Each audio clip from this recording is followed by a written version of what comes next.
Bueno, buenos días, tardes o noches, desde donde sea que nos estén escuchando. Mi nombre es María Ángel Zúñiga y soy estudiante de la Universidad de Costa Rica de la carrera de Ciencias Políticas. Bueno, el día de hoy estaremos hablando de la educación como un panorama general acerca de las últimas cosas que han estado ocurriendo en el país. Y bueno, recordarles que nos pueden hacer llegar sus comentarios o dudas mediante la caja de comentarios. Y agradecer a Radio Actual por su retransmisión, que la pueden también sintonizar los viernes, si no me equivoco, a las 6.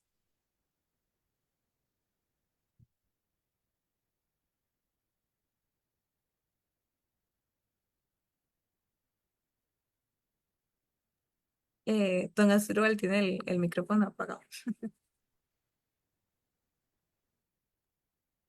Muy buenas tardes a los panelistas, don Mario, don Pedro, la compañera Claret y Michelle. Muchas gracias por estar presentes esta tarde aquí en esta actividad. Este programa Alternativa es un programa del colectivo Reflexión Acción Costa Rica.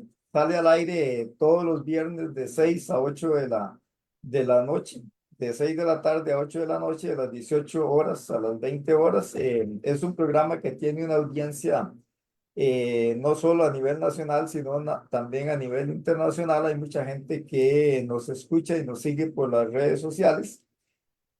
Podríamos decir, como dice nuestro querido amigo Luis Ángel Salazar, es de este a oeste y de norte a sur, ¿verdad? Entonces, es un programa sin fines de lucro, sin intereses políticos, nos interesa la reflexión crítica y humanista. Como dice el lema de Alternativa, pensar libremente para construir un país y un mundo integralmente mejores mediante la reflexión y la acción, construir un mundo más humano, más ético, menos violento, menos agresivo. Podríamos decir un mundo holista en donde ser humano y naturaleza pues compartan esta sociedad en la cual nosotros vivimos y podamos hacerla cada día más humana. El tema de hoy muy interesante es un tema de educación y sociedad, en donde tenemos cuatro panelistas que nos van a ofrecer sus conocimientos, sus aportes, sus puntos de vista con respecto a lo que es la educación. Es un tema muy importante realmente porque consideramos que la educación es aquella que nos hace construir un mundo más humano, más ético, más valioso y en donde cada día pues se inicia con formando a nuestros jóvenes. Entonces, la educación es un tema muy importante. Vamos a dar inicio con la compañera Claret, que nos va a reflexionar en torno a este tema tan interesante. Muchas gracias, Claret. Buenas noches. Hola, muy buenas noches. Un gusto estar aquí, compartir este espacio con ustedes. Muchas gracias por la invitación. Y pues sí, surge esta conversación en un escenario que cada vez se vuelve más complejo y difícil, sobre todo para las universidades, que es la negociación para el FES 2025. O sea, el presupuesto universitario que se otorga de manera obligatoria por parte del Estado para financiar la educación superior pública.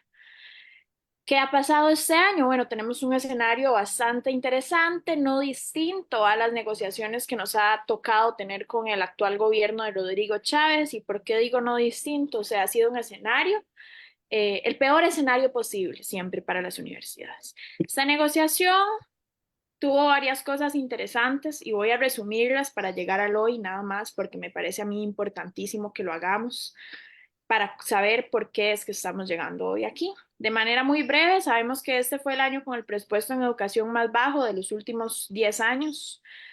Sabemos además que el MEP se debilitó durante los últimos 2 años de maneras significativas, que hoy tenemos 15.883 estudiantes menos en las aulas de la educación pública. ¿Dónde están estas personas jóvenes?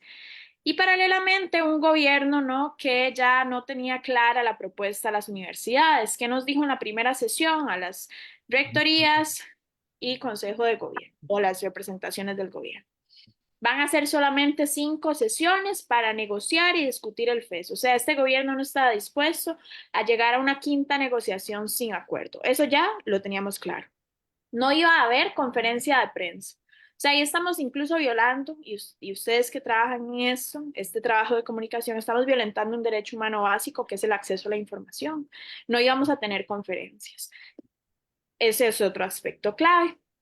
Y que las 3 sesiones primeras se nos fueron en revisión de los indicadores. Y bueno, cuando yo estuve en la FEUNA, dejé la FEUNA hace 2 meses, siempre sostuvimos que estos indicadores vulneraban directamente la autonomía universitaria porque es que ningún gobierno le puede decir a una universidad qué hacer. Pero no solo por eso, sino porque la negociación del FES es explícitamente presupuestaria. Entonces, ¿por qué se dilata tanto un proceso de negociación evaluando el trabajo de las universidades? Un gobierno que o no conoce qué hacen las universidades o quiere ver qué es lo que están haciendo mal para no darnos presupuesto.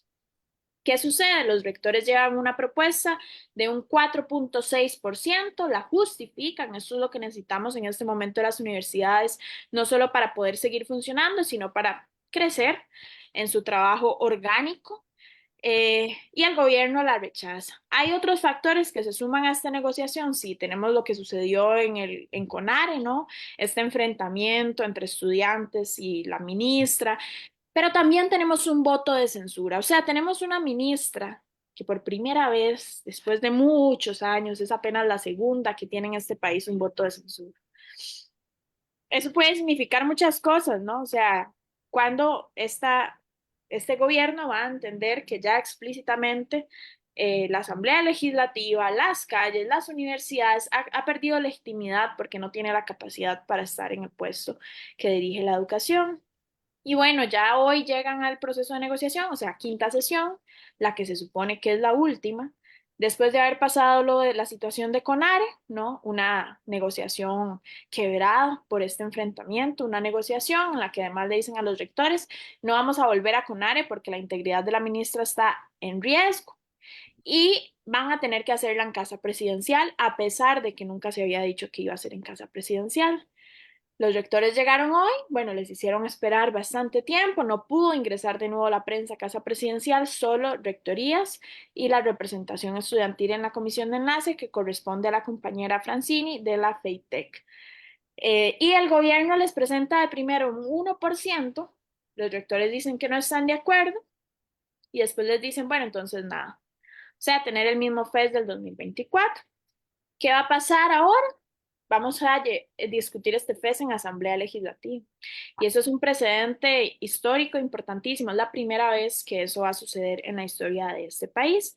Entonces, pues brevemente, eso es como lo que les podría yo contextualizar de qué ha pasado muy breve por encima, porque podríamos hilar más profundos, ¿verdad? Pero sobre todo de qué pasó con el FES y qué nos espera. Sí.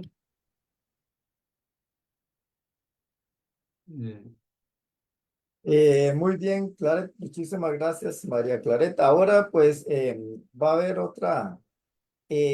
una sesión de preguntas y comentarios y que podemos hacer énfasis en algunos de los temas que han expuesto cada uno de los panelistas. Entonces, después de que se dé esta primera vuelta, podemos participar con algunos otros comentarios también atinentes no solo al FES, sino también a la educación en general, ¿verdad? Porque es importante ver que estamos viviendo, como dijo Claret, tiempos difíciles, entonces hay mucho que hablar sobre educación y eso lo vamos a retomar después de la primera vuelta que demos con los panelistas.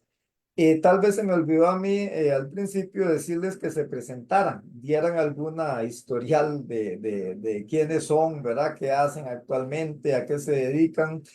¿Cuál es su participación en lo que es en las universidades? Entonces, a partir de ahora con Mariam podríamos, no, antes se presentó, pero podríamos otra presentación también para saber quiénes son. Muy bien, María Ángel, adelante. Bueno, mi nombre es María Ángel Zúñiga y soy estudiante de tercer año de Ciencias Políticas. Este, bueno, llevo en alternativas ya como un año, me parece. De hecho, a mí me gustaría como mencionar que, digamos, sí se han realizado como varios programas de educación, por ejemplo, en los que hemos hablado como del FES, del Estado de la Educación, de las distintas marchas que se realizaron el año pasado también.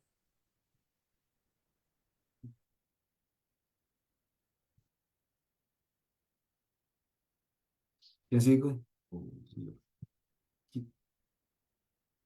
Bien. ¿Quién me presenta? No sé, María Ángel, si va a comentar algo más. Ah, no, no.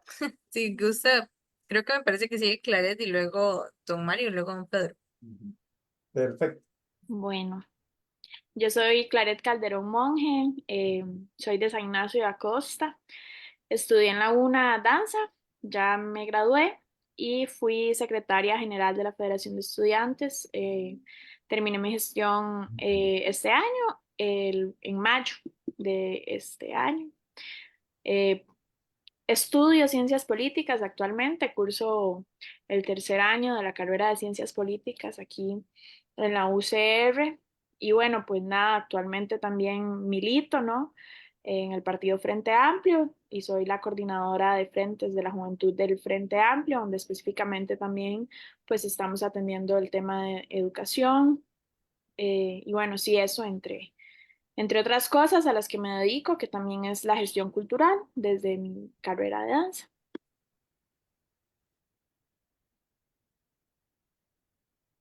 Bueno, me toca a mí.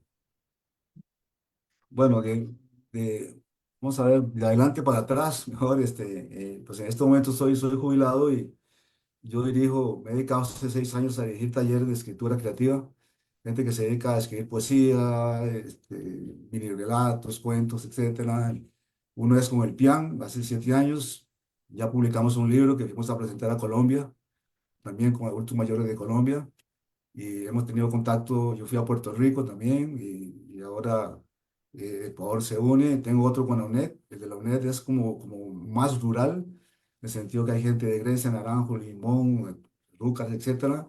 Ese libro está por salir ya de la UNED. Y tengo otro con médicos jubilados del Colegio de Médicos, que ahí hemos publicado 3 libros ya de escritura creativa.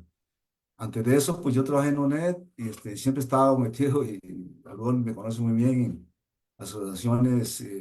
Fui presidente de la Asociación de Tutores, muchísimos años lo fundé. Fui secretario del sindicato de la UNED.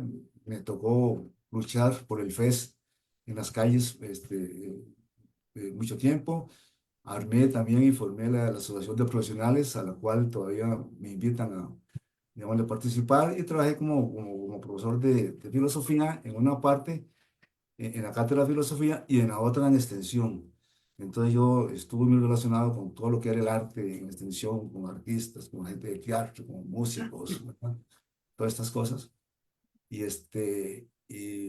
de nada más, para hacerlo pequeñito, y mi nombre es Mario Valverde Montoya, vivo aquí por el lado de Montes de Oca. Paso a Pedro. Muy bien, mi nombre es Pedro Vanegas Jiménez, también jubilado de la UCR. Yo tuve la dicha de trabajar en colegios rurales, en ese entonces se consideraba un poco eso, en José Martín Punta Arenas, después en un colegio nocturno, Entre Ríos, el colegio diurno cercano, el Doble Segreda, y de ahí tuve la suerte, creo que fue suerte, una vez que había sacado la licenciatura en Administración Educativa, de formar parte de un grupo que me enriqueció mucho, creo. Y de ahí he seguido esa línea yo. Se llamó PRONACAES, Programa Nacional de Capacitación para Administradores de la Educación en Servicio. Ese fue en el periodo de María Eugenia Dengo, como ministra. Rodrigo Bucaram, su presidente. El trabajo nuestro consistió en ir a las comunidades a capacitar a los directores regionales y supervisores de todo el país Para decirles algo, por ejemplo, no estaba toda la carretera a Guapiles. Íbamos a la zona sur, ahí a San Carlos, a Puriscal, Turrialba. Un aprendizaje riquísimo y nos comunicamos directamente con las bases. Luego tuve la dicha de ya ingresar a la UCR en el 85 y ser director de la Escuela de Administración Educativa. Entonces, seguí esa misma línea de capacitar o estar cerca de los administradores de la educación. Incluimos a los directores de centros educativos. Eh, en 2 periodos que estuve, pero llegó el 2000 y me jubilé. O sea, ya se lo he dicho. Seguí trabajando con la UNED, estuve dirigiendo una maestría en administración educativa. Tuve también con la Universidad Católica, yo diseñé un doctorado en educación y quisiera hoy día tener oportunidad de ayudar en alguno otro con un nuevo enfoque que he estado siguiendo mucho ahora sobre neuroeducación. Así que mi contacto más cercano ha sido con los directores, con las direcciones educativas de centros educativos y ese es mi fundamento para hablar de la educación a partir del centro educativo y ahora dentro de un rato lo voy a hacer cuando me corresponda. Muchas gracias. Muy bien, don Pedro, muchas gracias. Me presento yo brevemente. Mi nombre es Asdrúbal Marín Murillo, soy profesor jubilado también, como vemos, sabemos, tres ya jubilados, y me dediqué a la filosofía y a la educación. Tuve el agrado de ser alumno de don Pedro en la maestría. Ahí lo conocí, una excelente persona. A Mario lo conocí en la UNED, fuimos compañeros en la UNED. Y yo me gradué en filosofía y en administración educativa, ciencias de la educación. Me jubilé hace 4 años, en agosto del 2020, con la pandemia.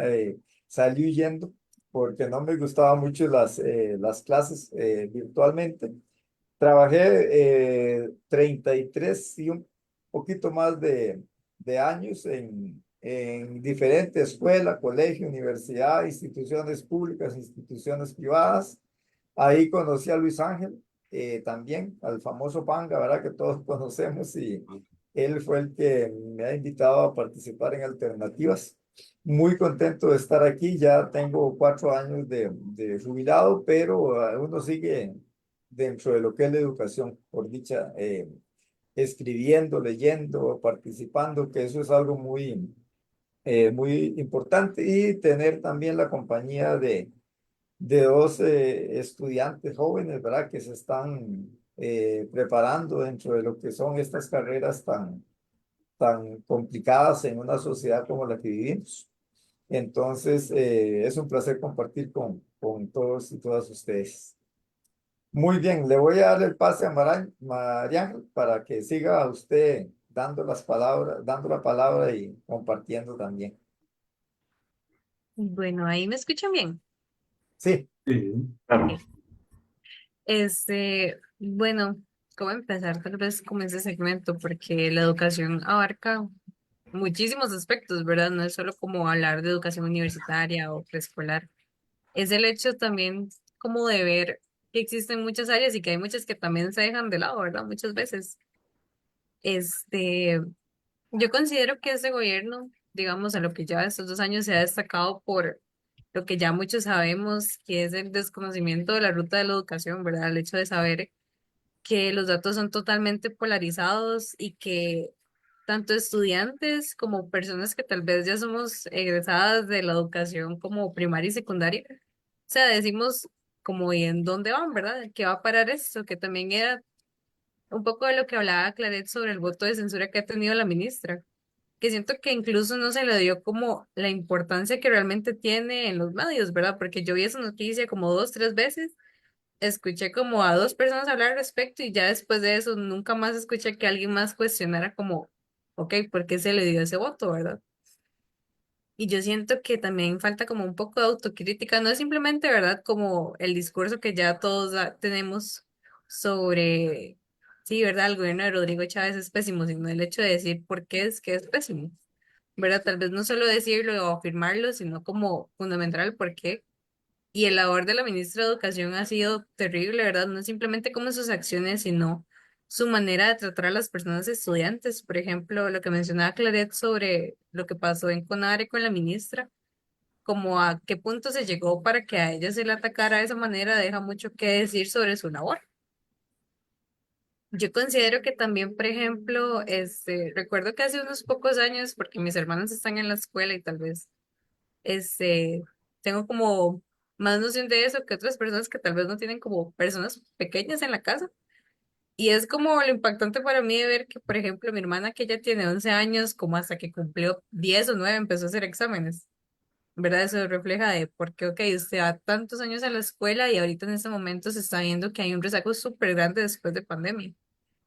Y también sobre este cambio de gobierno, yo siento que eso por una parte va a tener unas repercusiones gigantescas en el futuro, ¿verdad? Ya tanto cuando entren en el colegio y cuando ya se llegue como a alcanzar la educación superior, como qué va a pasar con estas personas que tal vez han tenido como un desarrollo un poco más lento, como en lo que es la parte de, por ejemplo, las habilidades pedagógicas y todas estas cuestiones de cómo se les enseña desde pequeños. Incluso en el kinder que ahora entran muchísimo más pequeños, ¿verdad? Eso quiere decir que vas a tener muchísimos más años para trabajar de lo que tienen como otras generaciones que entraban mucho más mayores, digamos, como que también no se les deja como disfrutar de su infancia y se les mete a un centro educativo, yo qué sé, unas 6 horas y ¿para qué? Al final yo no he visto de realmente como que en el kinder les enseñen como algo diferente o que les enseñen cosas, tal vez como aprovechando que son más pequeños, como algún otro idioma o como alguna vista, por ejemplo, de lo que es la escuela, como tienen tal vez el privilegio de otras escuelas privadas, ¿verdad? Con esto de la prepa, creo que es como se llamaba antes.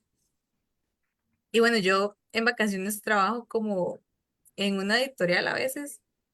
Y cuando se hacen ferias de libros y yo voy como a escuelas privadas o colegios privados, yo digo, o sea, qué cantidad de niveles de kinder pueden tener una persona, ¿verdad? O sea, entran como hay lugares donde entran a los 3 años y los ponen como con un montón de libros y un montón de cosas. Y al final yo siento que siempre termina siendo como muy repetitivo.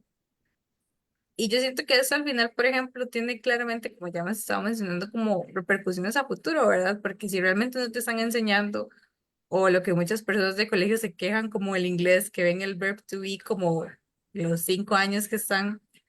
O sea, eso deja mucho que decir, ¿verdad? Porque si uno recibe un idioma durante tantos años, debería poder salir con un nivel intermedio, por ejemplo, o algo básico. Y muchas personas no lo tienen y eso siempre va a reflejar como, ¿cómo decirlo? Como la línea tan marcada que se está dando como entre la diferencia entre la educación pública y la educación privada, ¿verdad? Que también este, es bastante feo porque la educación pública siempre ha sido como, para mí, alguna de las cosas que más me han enorgullecido, por ejemplo, desde siempre de mi país, ¿verdad? Porque en muchos países, pues no existe esa posibilidad de poder asistir libremente a la escuela o al colegio. Y sea como sea, tiene que ser educación de calidad, ¿verdad? No simplemente como quedarnos con que sí, ¿verdad? Ya uno va a la escuela o al colegio y ya X. Incluso con todo el tema de los exámenes de admisión y que ya se está viendo reflejado como en este examen de prácticas cuantitativas, creo que es como se llama, que se hace de matemáticas en la U, o sea que mucha gente no pasa el examen. Creo que hubo un año que alrededor de más de un 80% no pasó ese examen, ¿verdad? Y fue justamente después de pandemia. Y yo siento que eso al final es como, o sea, cosas que realmente el Ministerio de Educación debe decir, como, ¿por qué es que está pasando esto? O sea, sí hubo una pandemia y todo, pero incluso en pandemia se tuvieron estrategias para que las personas pudieran seguir aprendiendo, seguir estudiando. Y se ve que realmente, ¿verdad? Claramente, como nunca se había sufrido como el hecho de tener virtual todo un año, iba a tener repercusiones, pero aún así no se ve como qué es lo que se va a atacar bien, ¿verdad? Incluso estas pruebas, me acuerdo, no me acuerdo muy bien cómo se llamaban que se hicieron como en escuelas y preguntaban como cosas súper personales de las familias, no tenía nada que ver como con el nivel educativo. Me recuerdo que también muchos padres y madres de familia se quejaban al respecto porque eran datos muy personales, ¿verdad? Y que se les estaba preguntando como a menores de edad. Y eso reflejaba también como, recuerdo haber leído incluso que habían chiquitos que salían llorando después de hacer el examen porque no tenía absolutamente nada que ver como con materia vista en clase. Y yo siento que incluso todas estas pruebas que el MEP ha hecho como a lo largo de estos años, que todas han sido como demasiado diferentes y que tampoco, ¿verdad? Como ya hemos mencionado, nunca se ha visto como un resultado real al respecto. O sea, refleja también como la poca visión que se ha tenido, ¿verdad? Porque si una prueba falla, ya uno debería tener como la noción de qué cosas es, o sea, qué son, que hay que mejorar, ¿verdad? Este, sí, sí. Y pues sí, yo siento que también de tal vez como hablando un poco de la universidad, ¿verdad? Y lo que mencionaba Claret sobre el FES, es bastante preocupante ver cómo algo, ¿verdad? Que nunca ha pasado, que es el hecho de que se lleve a asamblea, una asamblea que es totalmente liberal, ¿verdad? Que Liberación Nacional tiene tantos escaños, que se tiene tanta influencia de partidos como claramente, ¿verdad? El Partido Socialdemócrata que está ahorita. Eh, O sea, refleja como a qué vamos a estar, ¿verdad? La expectativa de qué es lo que va a pasar con ese FES, porque ya si el gobierno no quería como soltar un poco, ¿qué nos espera a nosotros, digamos, como estudiantes, ¿verdad? Como que va a pasar tal vez no conmigo, que ya me gradúo en 3 semestres, sino que va a pasar, por ejemplo, con mis hermanos y mis hermanas que van a entrar en unos 5 o 6 años, ¿verdad? ¿Qué clase de educación se va a tener?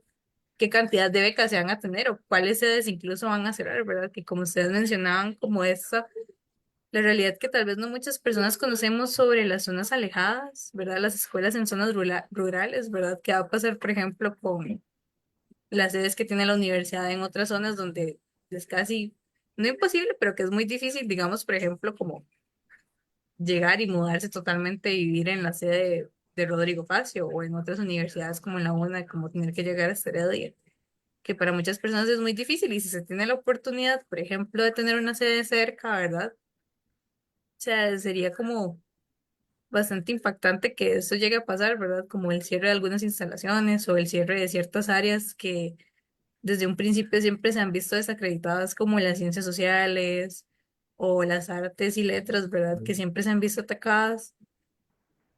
Entonces sí, yo siento que tal vez son como un poco mis preocupaciones como a la expectativa de lo que está pasando ahorita y el hecho también, yo una vez mencionaba que a mí me sorprende bastante cómo una ministra no defiende su presupuesto, ¿verdad? Si para algo está, para algo es parte de la negociación. Y cómo tal vez muchas veces menosprecia tal vez como el área pública como tal, pero ahora ya tiene intereses de por medio, como el hecho de todas las universidades privadas que su familia posee y todo eso, pero igual es bastante chocante ver cómo una persona simplemente muerta y muchas veces se lo toma tal vez como tan a la ligera para salir muerta de risa después de una reunión donde se supone que se está manejando un presupuesto que es de vital importancia para todas las personas del país. O sea, no solo para las personas estudiantes, ¿verdad? Sino como para las familias, ¿verdad? El hecho de saber si la escuela donde están sus hijos o y sus hijas e hijas van a cerrar o no van a cerrar. O el mantenimiento que estas tienen, que también fueron muchas de las quejas que achacaban los estudiantes de secundaria durante el año pasado, ¿verdad? De que, ¿cómo vamos a estudiar si en mi colegio no hay agua, si no hay ventiladores y es demasiado caliente, o si no hay papel higiénico, ¿verdad? Cosas así tan básicas que siempre se han visto abandonadas. Tal vez eso es un poco de mi aporte.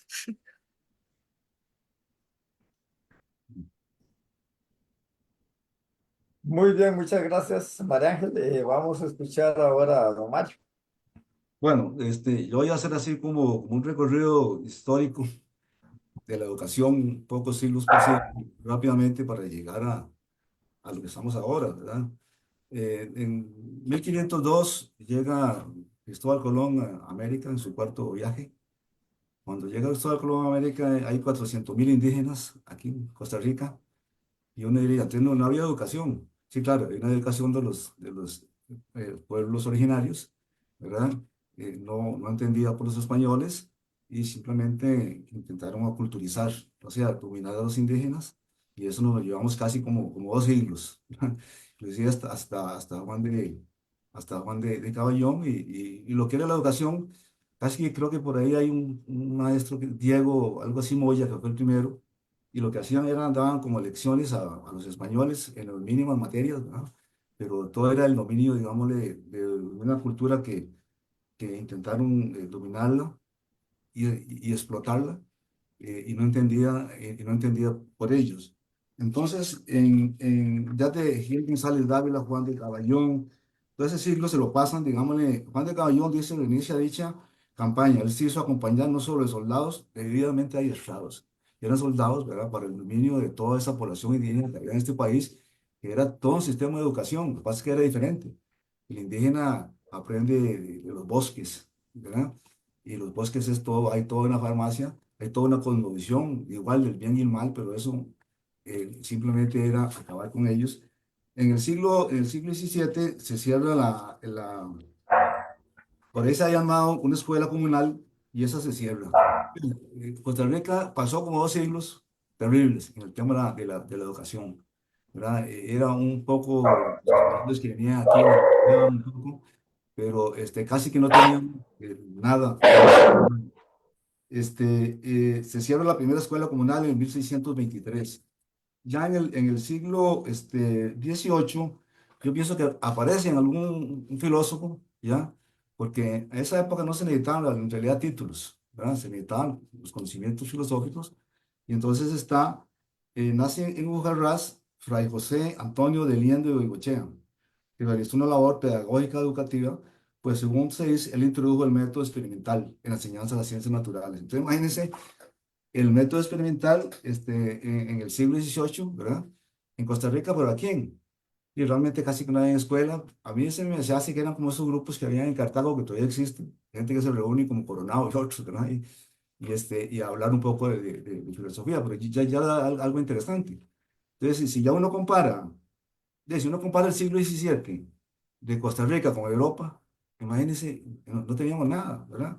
Allá estaba Shakespeare, allá estaba Bacon, estaba un montón de gente que se ha desarrollado y aquí apenas estamos, digámosle, con la conquista de los indígenas. Entonces, en el siglo XVIII se crea en 1751 en Cojuquí de Heredia una escuela, estancias del obispo de Nicaragua, ni siquiera de aquí, el obispo de Nicaragua, y saca una escuelita, ¿no? En San José hagan otra por allá, porque el grado de analfabetismo era terrible en esta sociedad, ¿no? Estos señores, como Fray Antonio Liendo, se van para la Universidad de San Carlos, que era como irse a Harvard, seguro, ¿verdad? Era San Carlos, era una universidad importante, y allá terminaban dando clases. Este, el otro era Florencio el Castillo, otro señor muy importante también, ¿verdad? Y inclusive de pueblos como Ujarrás, no sé por qué Ujarrás, ¿verdad? Algo tenían ahí, organización, y este se va para Cádiz, España, y termina en México. O sea, lo poquito que teníamos se nos iba. Este, en 1797, algunos vecinos de San José, preocupados por la ausencia de un centro educativo, contrataron ellos mismos, mediante escritura pública, una escuela. Se preocuparon, pero vea lo que ha pasado. Estamos pasando 300 años.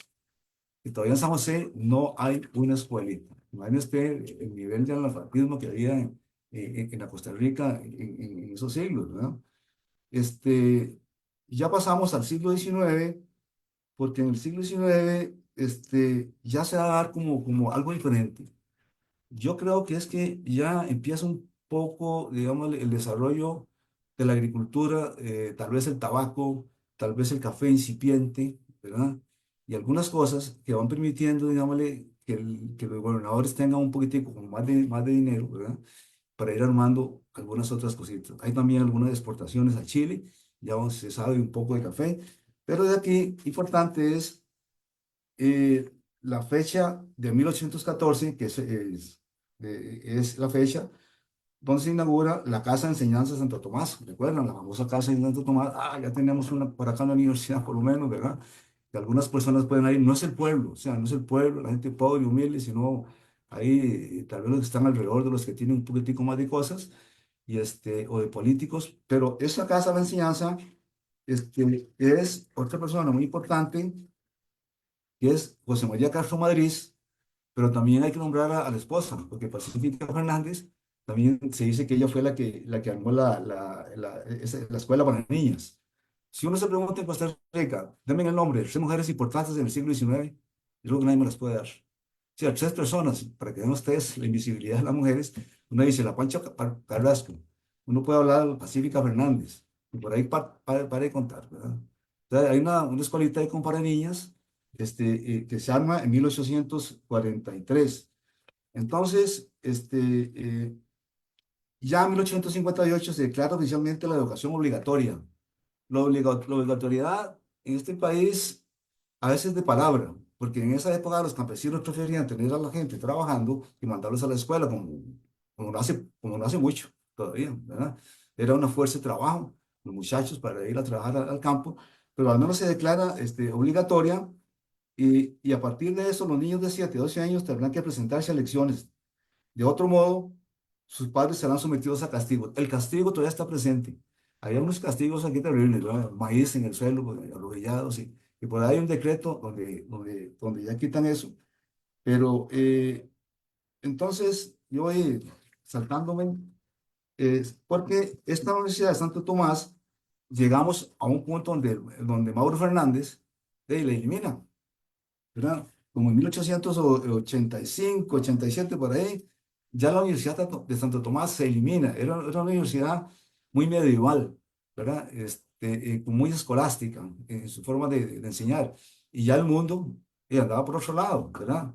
Estaba el positivismo, el método empírico y otras cosas, ¿verdad? Entonces la cierran. Pero la cierran, ¿y con qué la sustituyen? Con colegios señoritas, el liceo de Costa Rica, pero si ustedes suman, desde que se cerró la Universidad de Santo Tomás hasta que llegó la Universidad de Costa Rica en los 40, pasan 52 años. O sea, más o menos condenaron a 2 generaciones, ¿verdad? Yo digo, la clase más pobre a no ir a la universidad. Pregúntese, bueno, digámosle, el abuelo de Pedro, el bisabuelo de Pedro, mi abuelo, mis abuelos, jamás fueron a la universidad, ¿verdad? Porque existían algunas cosas que tal vez quedaron por aquí, la escuela de derecho, la normal siguió funcionando cuando la normal era buena, en el formador de educadores. Entonces, hasta el 43 pasan 52 años sin universidad, ¿verdad? La gente que podía ir eran los ricos que se iban a estudiar a Francia o que se iban fuera de Costa Rica o a San Carlos, ¿verdad? Y los demás por ahí se le iban jugando un poco más artesanal. Pues yo viví en Barrio México, digamos, toda mi vida, y muy pocos profesionales, muy pocos, ¿verdad? Poquísimos habían ahí, ¿verdad? Porque ya después del 43, de la Universidad de Costa Rica, viene la guerra civil y yo pienso que ahí se monta otro periodo diferente, que es con, primero, digamos, el hecho de que el ICE aparezca como una institución que va a traer un montón de progreso a los pueblos, a las comunidades, abre muchas posibilidades. Y la otra es la que Rodrigo Facio llamó la banca revolucionaria, o sea, o la banca institucionalizada, que todos, si ustedes han leído unos grandes debates de Rodrigo Facio con todo lo que era la banca privada de los ricos de esa época, ¿verdad? Ah, que eso va a fracasar, y él con números, haciendo números de que no era así, que habían créditos, muchos créditos, y que la banca se iba fortaleciendo. Esa banca, apartando los robos que puede tener, ayudó muchísimo a la pequeña empresa, ¿verdad? A comprar una finquita, que esto, que el otro, que un negocito. Y entonces Costa Rica empezó un crecimiento, yo pienso diferente. Nosotros hemos ido de esa universidad desde los 50, digámosle, de los años 60, con más instituciones. Luego llegó el AIA, llegó el INDO, llegaron muchas otras. Este, y yo me estoy saltando muchas cosas, pero eh, bueno, está el Código de Trabajo, que es importantísimo para los años 40, ¿verdad? Con los tres señores, Manuel Mora, Calderón y Tomás Miguel Sanabria. Entonces se van uniendo cosas para que entonces la educación dé otros saltos. De la Universidad de Costa Rica nacen otras, después la UNA, tal vez Pedro me puede decir, pero creo que es como por el 70, la UNED es 77, creo que la UNA es 72 y por ahí el TEC. Yo creo que la educación por ahí andaba muy bien, yo creo que por ahí andaba muy bien, pero y en el 74 nace la primera universidad privada que es la Huaca con Guillermo Malabasi, ¿recuerdan? De Guillermo Malabasi, ya hay, pues ya hay, no sé, en la época de Daniel Oduber, nace la Huaca, y por ahí no íbamos tan mal hasta que nació el CONESUB. El CONESUB es una institución más o menos del año, no sé, 94, por ahí 98, que es una institución, no, forma parte de una institución es la encargada de dar todos los permisos para las universidades privadas, ¿verdad? Y que para mí fue el gran negocio del bipartidismo. Entonces llegaba Mario, mira, decía, ahorita en la universidad, vaya, venga, ¿a dónde? Allá en Heredia, en Cartago, en Pérez, en todo lado. Y si es una proliferación que más o menos por esa época iban 50, no sé ahora, casi arrancando con 50. Yo recuerdo que a mí la UNED, una compañera ahí de educación, por cierto, Pedro, no me acuerdo el nombre, de Chile, Donato, que tenía una privada, me la ofreció, me dice: "Mira, Mario, ¿no quieres hacerte cargo de esa universidad?" Era un momento como un colegio, todo el mundo abría. El problema no es abrir universidades, sino fue la calidad de la formación de los educadores desde las universidades privadas. Lo que en otro lado se formaban en 3, 4 años o con tales contenidos, ahí rápidamente usted se hacía licenciado, sacaba un título en un año. Y entonces, todos ellos, ¿a dónde fueron a caer? Todos ellos fueron a caer a los colegios y escuelas públicas, porque por constitución no se les puede prohibir a ellos entrar, ¿verdad? Pero al revés, entonces los colegios privados empezaron a contratar a todo lo mejor de las universidades públicas. Entonces, por decir, todos los mejores profesores de matemáticas en la Universidad de Costa Rica se fueron para las privadas, ¿verdad? Entonces, al final, todos esos muchachos graduados son los que a veces entran a la Universidad de Costa Rica y obtienen los mejores promedios de admisión para universidades, por ejemplo, de las ingenierías, ¿no? Y los de las públicas entran a las universidades haciendo 3 hasta 4 veces repitencia de una materia. En esto tengo todas las pruebas del mundo, porque mi esposa es profesora de matemáticas en la Universidad de Costa Rica y sabe muy, pero muy bien, ¿verdad? Y anda capacitando maestros en las escuelas del país en zonas rurales. Y dice: mira, Mario, el problema no es grave.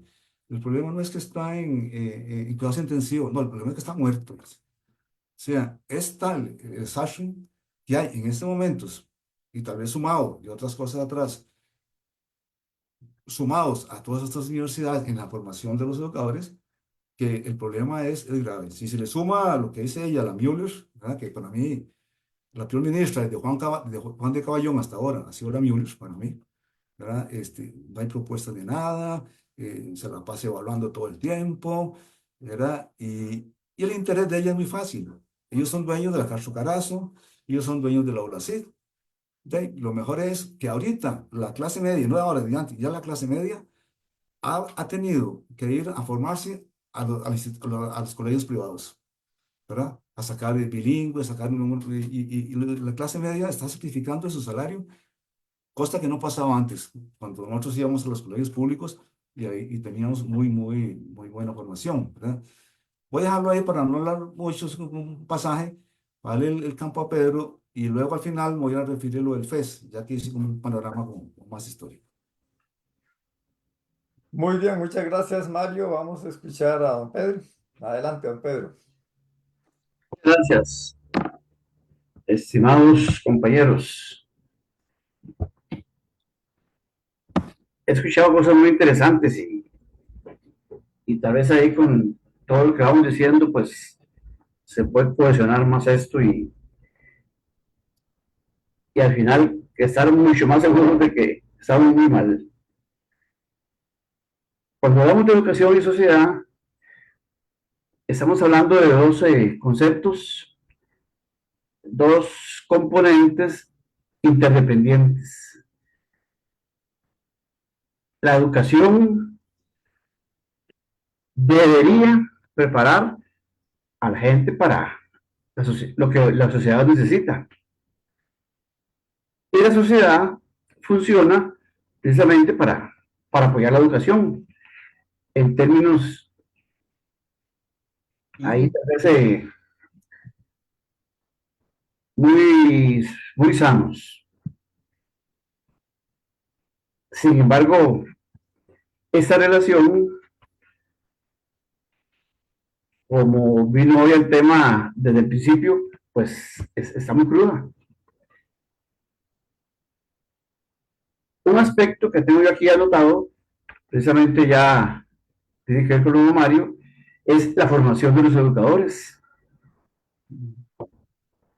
Se estaba hablando y no se ha hecho, que hace falta que los educadores ingresen al sistema previo examen para demostrar esa idoneidad. Si se ha atrasado eso, y creo que hace falta. Los abogados lo están haciendo y hay muchos abogados que no ingresan al colegio de abogados. A los que están formando mal, habría que indagar, ya son otros detalles de qué está pasando, porque todos deben formar educadores con las necesidades que tenga la sociedad y por ahí se van enumerando. Y también hace falta hoy, producto de esa mala formación, posiblemente, aspectos de dignificación del educador. Amén. Parece que hay mucho elemento que está bastante flojo y hay hasta una pérdida de autoridad. Me decía una persona joven hoy que se dio cuenta de esta actividad, que no iba a escucharla directamente, posiblemente mañana. Una persona de Garavito, estudiante de Derecho, Brian Salazar, dice: Pedro, menciona la ley 9.999, en donde le quitan un conjunto de virtudes al profesor para trabajar con el estudiante. De manera que cualquier cosita que ahora se haga, el docente es acusado. Y eso es una ley que está afectando bastante, además de esa formación y de otros elementos que hacen que mucha gente, tal vez muy seria, muy consciente, quiera incluso hasta irse a otras profesiones. Hay un interinato tremendo. He escuchado a gente que está 15 años en propiedad y sale a una plaza y va a ver a llorar para que se la den, o les salarios no les llegan, etcétera. Y ahí en redes a veces leo cosas que, puchica, dan congoja. Ya pagaron, mira, para ir a comer pollito hoy, y no es casi broma, yo creo que es cierto. Esa dignificación hay que cambiarla. Yo pienso que una forma, además de los salarios y esa estabilidad y demás, es una formación que tal vez ahora más tarde comento, sustentada en la neuroeducación. Porque el centro del proceso es el estudiante. Debemos enseñar o debemos hacer acciones para que ellos aprendan, porque no siempre enseñar es aprender, basado en cuestiones humanas. El educador, yo creo que transmite algo sin saber cómo lo hace, cómo funciona el cerebro, cuáles son las necesidades emocionales, un conjunto de elementos que creo que hace falta en todos los planes de estudio.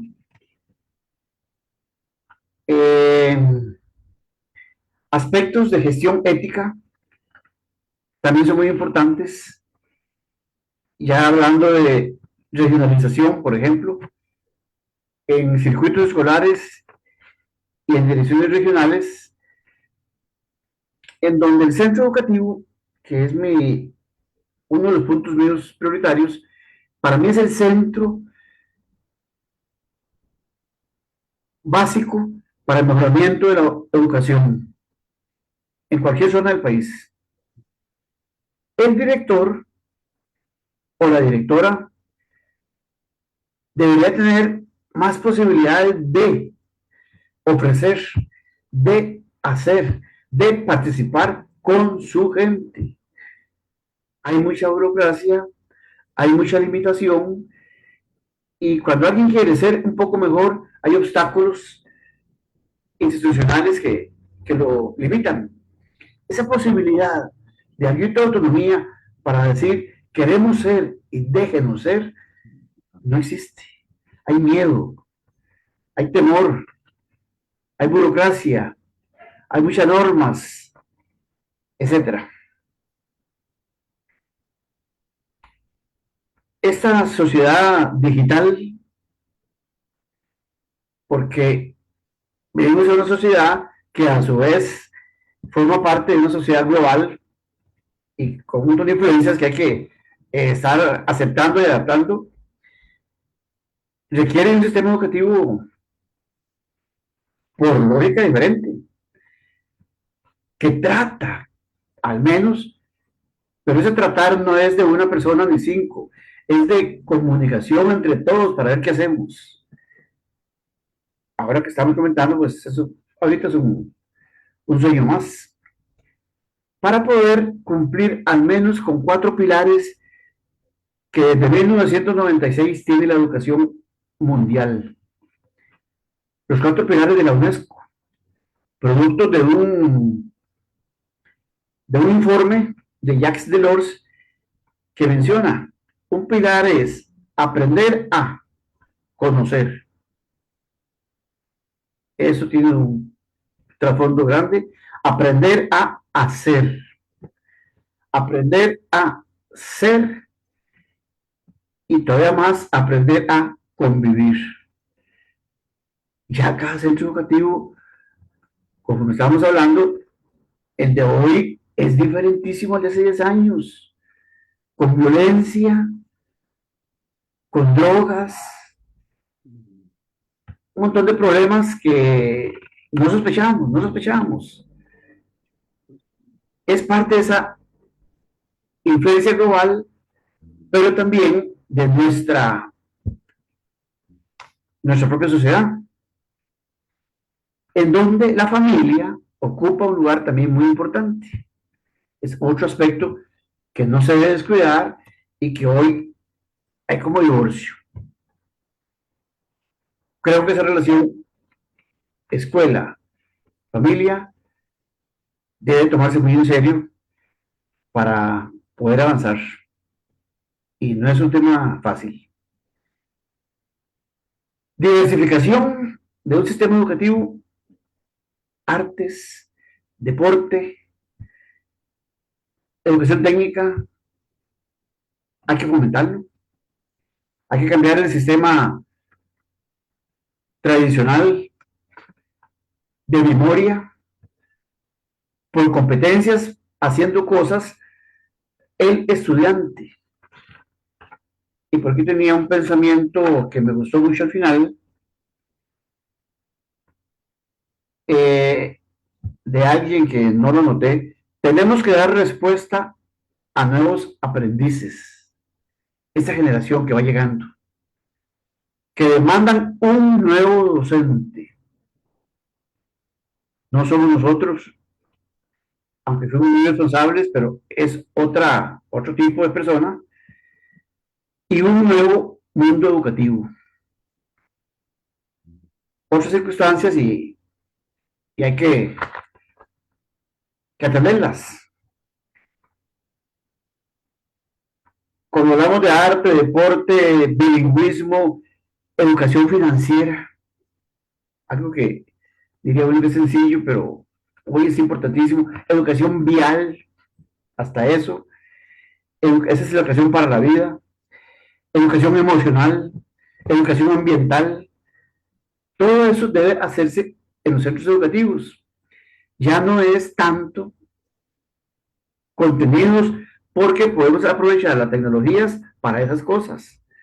Es analizar, es discutir, es dar importancia al estudiante para que participe, pero no de la forma en que se hace ahora. Con un humanismo, pienso yo, un humanismo permanente, transversal, aprovechando la tecnología educativa y los conceptos de neuroaprendizaje, que yo creo que es importante que la educación se meta en eso. Yo personalmente he seguido eso de cerca. Estoy llevando unos cursos con una fundación argentina que dan un máster en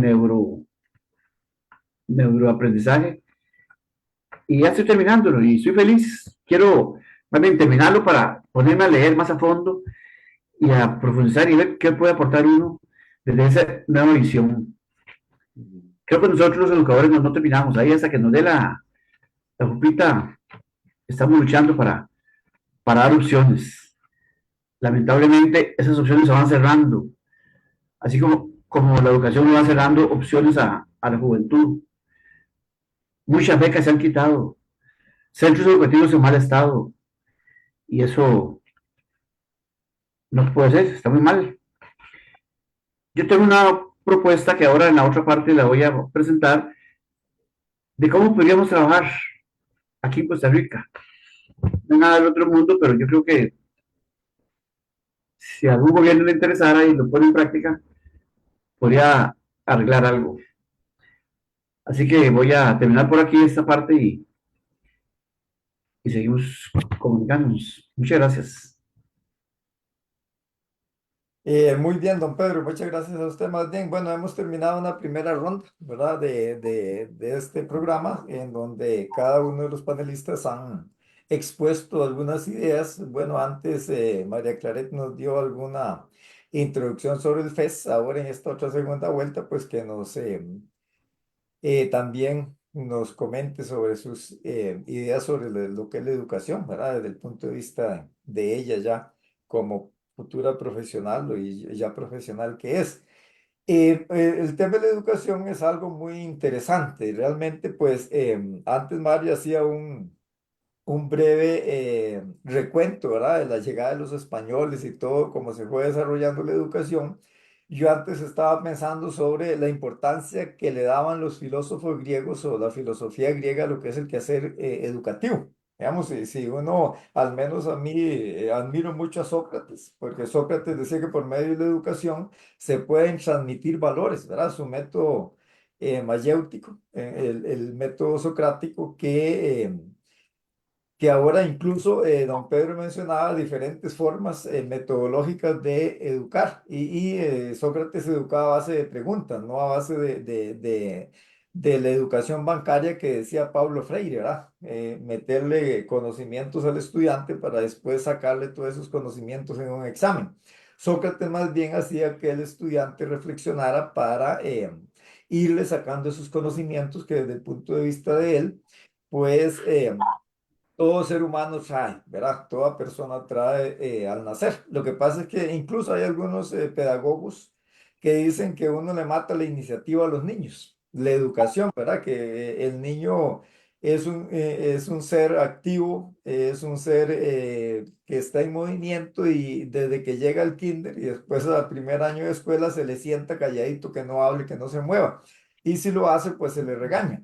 Entonces, algunos pedagogos dicen que la educación que nosotros usamos es una educación que mata ese germen creativo, digamos, de lo que es el ser humano. Y muy interesante todo lo que ustedes han dicho, también cómo la educación se convierte en un aspecto ideológico, ¿verdad? Los partidos políticos, esto que hace el presidente Chávez y la ministra, a mí no me asusta, porque ese es el papel que ellos juegan con el estudiante. Entre menos financiamiento haya, entre más mal esté la infraestructura, el estudiante, entre más pobreza haya, digamos, entre el mismo educador, como hablaban ustedes antes, que ahora el educador se forma de una manera totalmente a la carrera. Yo di clases en muchas universidades y yo recuerdo que una vez tuve un estudiante, ya era maestro, era profesor en un colegio. Y llegó y yo explicando y llegó y me dice, vea, profesor, dice, a mí lo que me interesa es ganar este curso, dice, para tener el título. Dice, a mí no me interesa aprender así, pero me lo dijo así de una manera tan chabacana y uno se queda asustado. Y ese es el educador que muchas veces se forma en las instituciones, ¿verdad? Entonces, uno se queda asustado. Como decía don Pedro, el educador debe ser una persona bien formada desde todo punto de vista. Incluso yo tengo muchas personas que conozco que son educadores y educadoras jóvenes y les digo, el verdadero educador tiene que ser un psicólogo, tiene que ser un psiquiatra, tiene que ser un padre de familia, tiene que ser un consejero, tiene que ser un montón de cosas. Sin embargo, eso no lo son, ¿verdad? Entonces, desgraciadamente ahí es donde estamos, no sé si estará fallando uno, dónde está ese fallo. Yo creo que ese fallo más grande se está dando en el Ministerio de Educación. Ahí es donde verdaderamente debe haber una persona capacitada para poder sacar adelante lo que la educación costarricense necesita. Recordemos que el, el, el, el, el- el ciudadano se forma a partir de la educación, ¿verdad? Y el tipo, el profesor que tengamos, así vamos a tener los estudiantes que van para arriba, ¿verdad? Estudiantes sin intereses, sin dedicación, que estudian educación porque a veces dicen que no les queda otra cosa que estudiar, ¿verdad? No pudieron entrar a ninguna otra carrera. Así yo me los he encontrado. O algunos que dicen que los dos fines de la educación es el fin de semana y el fin de mes, ¿verdad? Esos son los dos fines de la educación. Entonces, ahí es donde venimos nosotros mal, digamos, desgraciadamente. Y antes don Pedro habló y ojalá ahora después ustedes amplíen lo que es la dignificación del docente, cómo se ha perdido. Verdaderamente el docente ha perdido, se le han quitado la dignidad, la autoridad, como decía antes ustedes, que verdaderamente debe poseer un educador. Yo recuerdo en mis épocas allá, yo me crié en San Carlos, en San Juan de Florencia, San Carlos, en los años 60 y el educador era prácticamente una persona muy, muy respetada dentro de lo que era dentro de lo que era, digamos, la comunidad. Incluso la gente iba a pedirle consejos, ¿verdad? Preguntémosle, se llamaba don Alberto, preguntémosle a don Alberto qué opina él de esto. En cambio, ahora ya todo eso, desgraciadamente, se ha venido perdiendo. Muy bien, vamos a hacer otra segunda ronda para escuchar más algunas ideas. Pueden ampliar alguna idea que les quedó sin mencionar o pueden referirse a algún comentario del compañero o compañera para ampliarlo, ¿verdad? De esto no es un debate, sino es más bien una especie de reflexión en torno a la educación y podemos tomarnos una idea de algún compañero o compañera para mejorarla, ¿verdad? Y ampliarla. Muy bien, Mario levantó la mano, sí, vamos a iniciar como al principio, pero vamos a ver qué opina Para Mario. seguir un poco con lo, es que con lo de Pedro, digámosle, ¿cómo podemos medir la educación nuestra? ¿O ¿quién nos mide la educación nuestra? A nivel internacional, yo creo las pruebas PISA. Y, y pruebas PISA dice, estamos en el lugar 57 de 67, o sea, estamos en el sótano, estamos en el sótano. Cuando otros países bajan de un lugar 10 a 13, se reúnen, revisan qué está pasando, mejoran y suben. Aquí no. Aquí podemos más bien bajar y nada sucede. Uno diría, bueno, Finlandia, pues sí, uno va de Finlandia y los profesores mejores pagados son los educadores. Claro que les dicen tienen que sacar su maestría y su doctorado, pero son los mejores pagados, inclusive que otros profesionales, ¿verdad? Uno diría, ah, bueno, usted Finlandia tiene mucha plata, ¿no? Tampoco es así como de los países más ricos. Yo tuve la experiencia de ir con mi esposa a Cuba, por ejemplo, y Cuba es de los países alrededor más pobres. Sin embargo, ahí la educación es buena. Hay una vocación, nosotros digamos, una escuela, los niños con una disciplina, las maestras, ve qué curioso, con lo mínimo hacen didácticas.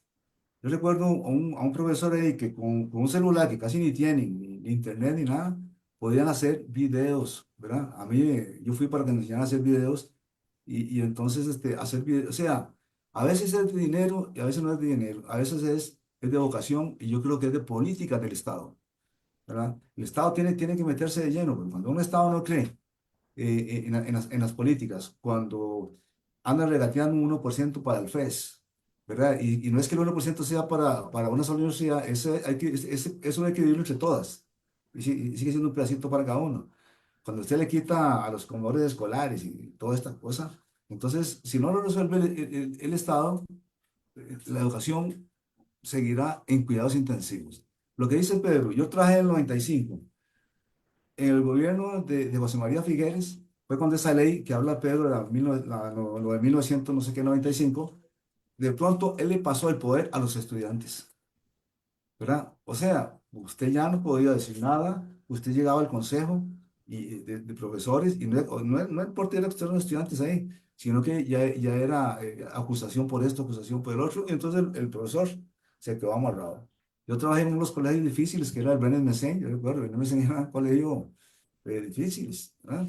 Y uno contactaba con ellos, pero de un momento a otro ya el profesor quedó amarrado, yo no hablo más y la autoridad, digámosle, se perdió. Entonces ha venido siendo alguna cosa sobre otra, una sobre otra, el presupuesto, las pruebas piensan y rematamos con la Müller.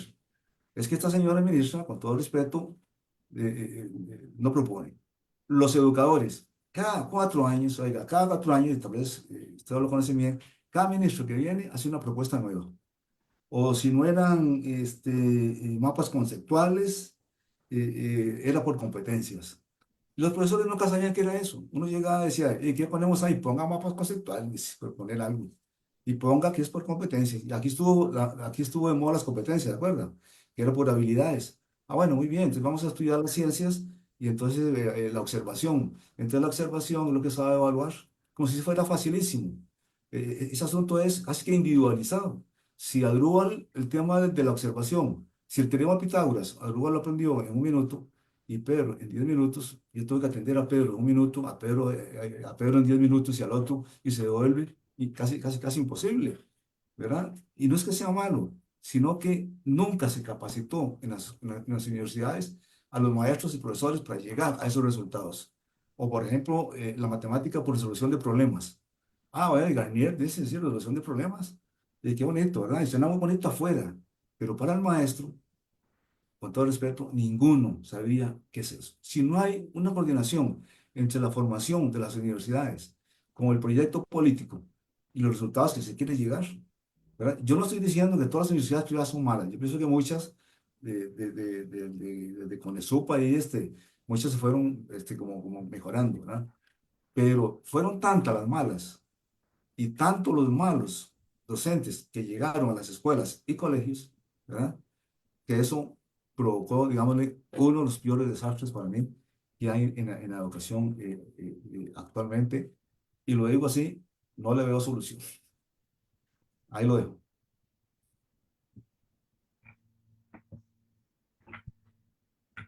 La dinámica, Claret nos pregunta sobre la dinámica. Vamos a hacer, lo que hizo Mario fue hacer un comentario alrededor de lo que hice yo. Entonces, ahora vamos a una segunda ronda en donde va a iniciar Claret, luego la compañera María Ángel, seguimos con Mario, don Pedro y al final cerramos, ¿verdad?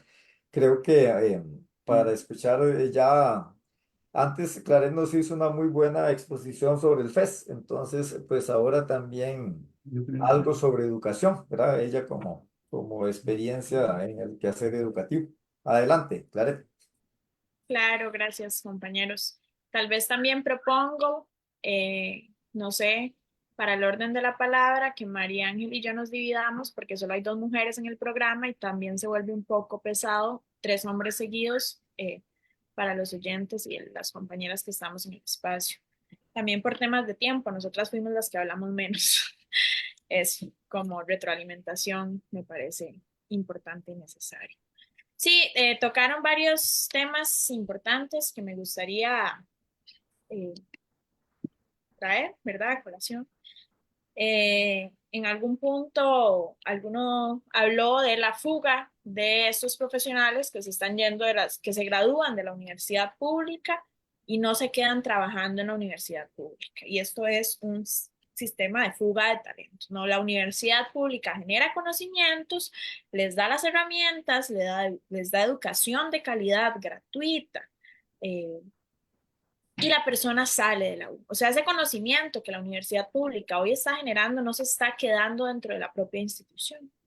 Y bueno, sé que dijeron educación, pero es que hay cosas que me parece importante abordar. Esta fuga de talentos no es adrede, ¿no? Este es todo un sistema de desfinanciamiento de educación. Cuando se desfinancia la educación y no hay presupuesto y no es prioridad atender la situación que están atravesando al interno del sistema educativo en dignificación, en derechos laborales eh, y demás condiciones que afectan el desempeño de un docente, como por ejemplo tener más de 30 estudiantes en un aula, 30 estudiantes en edades complejísimas de abordar, pero además es que están llegando de contextos complejísimos y aquí entonces la educación se vincula directamente a la realidad que estamos atravesando como país. No podemos hablar de educación en este momento sin pensar que hoy Costa Rica es un país cada vez más desigual, cada vez más pobre, un país en donde no todas las personas tienen acceso a Internet, no todas las personas tienen como prioridad la educación porque ni siquiera tienen un plato de comida en sus mesas. Ese es el contexto del que tenemos que partir cuando hablamos de por qué las niñeces y las adolescencias no nos están llegando a las aulas, ¿verdad? O sea, la fuga de talentos se da, el conocimiento no se está quedando dentro de las instituciones ni dentro del propio sistema educativo y tampoco estamos logrando atender la fuga de estudiantes como resultado de un sistema económico que les excluye. Entonces, nos excluye que no quede nadie bueno dentro, pues, que no nos puede arreglar esto porque no nos interesa solucionarlo, ¿verdad? Porque ese es el sistema educativo que estamos creando, ¿no? Y aquí hablan después en un tema que me recordó y tomé nota y puse un poco Doctrina del Shock, ¿no? Este libro de Naomi Klein que nos explica muy bien cómo es que funciona el neoliberalismo, la estrategia neoliberal en Latinoamérica, que empieza en Chile y que hoy también la vemos en otros países. Costa Rica está entrando en la doctrina del shock, ¿no? Es este momento de parálisis total en la que un país ya, como no sabemos qué hacer y como nos están llevando a dosis fuertes de shock, cuando las personas no comen, cuando las personas no duermen, cuando trabajan más de 12 horas y siguen sin tener un salario mínimo digno, cuando vivimos en condiciones inhumanas, un cuerpo entra en shock. Cuando un cuerpo entra en shock, cuando no hay respuesta más allá y cuando nadie me está solucionando, no importa lo que pase. O sea, la democracia no importa, porque por encima de la democracia doy un sistema que aunque me digan que es democrático, no me está atendiendo a necesidades básicas de vida, no me interesa. O sea, puede ser estallido social o puede ser entrar en un sistema con un personaje que nos venga a acomodar esto, porque no lo estamos.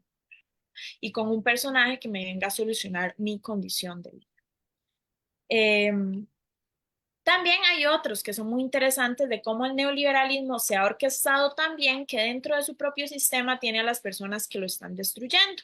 Entonces, de pronto a veces pensamos que el enemigo está allá afuera o en la otra acera o que es Rodrigo Chávez, pero a veces el enemigo está dentro, ¿verdad? O sea, estos mandos medios, hablando específicamente del MEP, estos mandos medios que sabemos que muchas veces son responsables de ciertas situaciones muy específicas, por ejemplo, para nombrar ahorita lo que ahora llaman bullying, que es la violencia exacerbada entrando en el sistema educativo, ¿verdad? ¿De quién es responsabilidad atender eso? Pues obviamente no se le puede delegar al maestro, tenemos una sociedad corrompida, ¿verdad? Pero hay casos que se han acumulado durante años en el MEP que no son directamente de esta administración. O sea, hay casos de abusos de profesores que solo mandan, quitan de un liceo y lo ponen en otro, quitan de otro liceo y lo ponen en otro, y los van a ir rotando, porque no nos interesa atender la situación. Lo mismo pasa también, ¿verdad? O era con estudiantes de cuarto, entonces le ponemos estudiantes de primer nivel, etcétera, etcétera. Lo que vemos entonces es que se ha orquestado toda una dinámica de una institucionalidad que queremos que falle, porque cuando ya la institucionalidad comienza a fallar, no nos interesa financiar y ya no la va a defender ni la persona que está afuera, pero mucho menos la que está adentro, que es a la que muchas veces le pasa la situación por el cuerpo y por ende víctimas. Entonces, ¿qué está creando hoy el sistema educativo? Y lo que yo veo es generaciones perdidas, víctimas, víctimas. Hoy no es casualidad, compañeras y compañeros. El año pasado, más de 15,000 personas no matricularon décimo. Es que cuando yo dije este número no era décimo. Personas que tenían que pasar de noveno a décimo, hoy no están en un sistema educativo. Y esto es gravísimo, porque paralelamente, si vemos números, nos dicen que el desempleo se ha disminuido. Y cuando entramos en estas cifras, dice que ha aumentado el empleo informal, ¿verdad? Entonces, las personas que están en edad, que tienen que estar en el ciclo educativo, que no están estudiando ni dentro de una fuerza laboral, pues, formal, están entrando a un mercado informal. Y aquí entonces yo traigo algo sobre la mesa de cuál es ese mercado informal que hoy le está dando trabajo a nuestra niñez y a nuestra juventud. Y podemos adentrarnos, pero muy concretamente Droga. está instalando el narco en nuestro país. Y no es una realidad lejana. O sea, hoy también sabemos, y hay situaciones en las escuelas, donde entre niños se pelean porque su familia es familia de un narco y él es de la del otro. Y son enemigos. Y también hemos visto como las maestras ya no pueden mantener el control en sus aulas, no solo por situaciones cotidianas como cuando jugábamos y el escándalo era lo que paralizaba la clase, no, sino por peleas.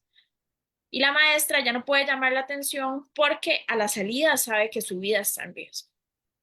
Y el año pasado vimos una situación en un colegio en Guapiles. Y después de este año también vimos balaceras al frente de escuelas, ¿verdad? Entonces hablar de educación necesariamente depende de que hablemos de que no es aislada, de que hoy un Costa Rica sin educarse es un Costa Rica que está llegando a estos índices de violencia, de desigualdad, de pobreza.